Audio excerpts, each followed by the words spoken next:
नमस्कार, मैं हूं धर्मेंद्र निषाद। आज महाकुंभ का समापन हो रहा है।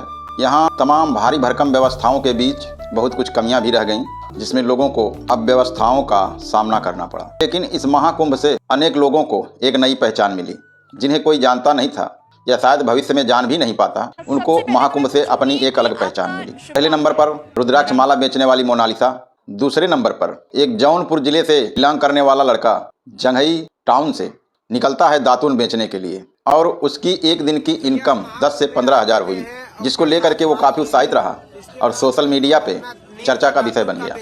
इन सब के बीच एक चीज़ सबसे बड़ा मायने रखती है, जो है अपनी कर्म भूमि, कर्म युद्ध। इसे आपको अकेला ही लड़ना पड़ता है। भले ही लोग सहयोग के रूप में खड़े हों, लेकिन मंजिल आपको ही तय करनी है, रास्ता आपको ही निकालना है। आकाश यादव जब बैग में दातुन लेकर के घर से निकलता था, तो आस पड़ोस के लोग उसके घर पर तंज कसते थे कि ये दातुन बेचने जा रहा है। एक गांव में अलग ही प्रतिक्रिया जो होती है किसी को लेकर के आस पड़ोस वालों का, वैसी प्रतिक्रिया लोग यानी हीन दृष्टि से लोग देख रहे थे।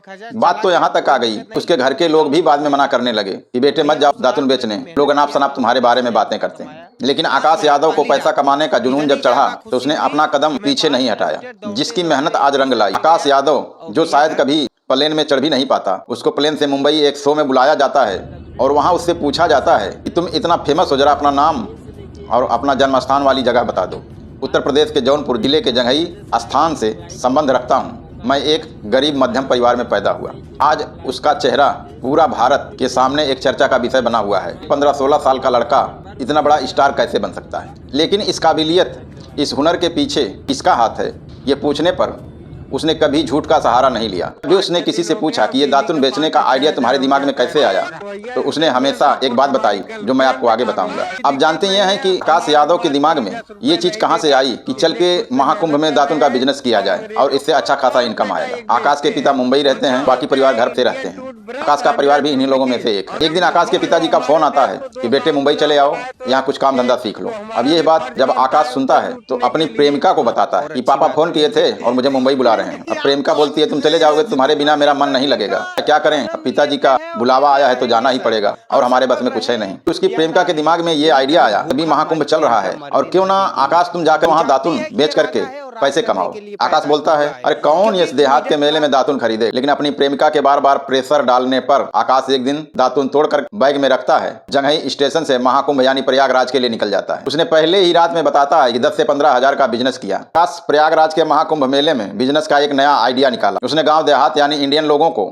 10 या 5 रुपए में दातुन बेचना स्टार्ट किया और अंग्रेजों को यानी फॉरेनर को एक दातुन 100 रुपीज 100 रुपए में बेचता था। और ये कर करके बेचता था Indian tooth brush 1 piece 100 rupees. अब अंग्रेजों को भी लगा होगा कि इस दातुन में ऐसा खास कि 1 टाइम यूज है, यानी एक बार प्रयोग में लाने वाला है और इसकी कीमत 100 रुपए है। उसने बिजनेस का नया आइडिया लगाया और पैसे पूरे महाकुंभ से कमाया।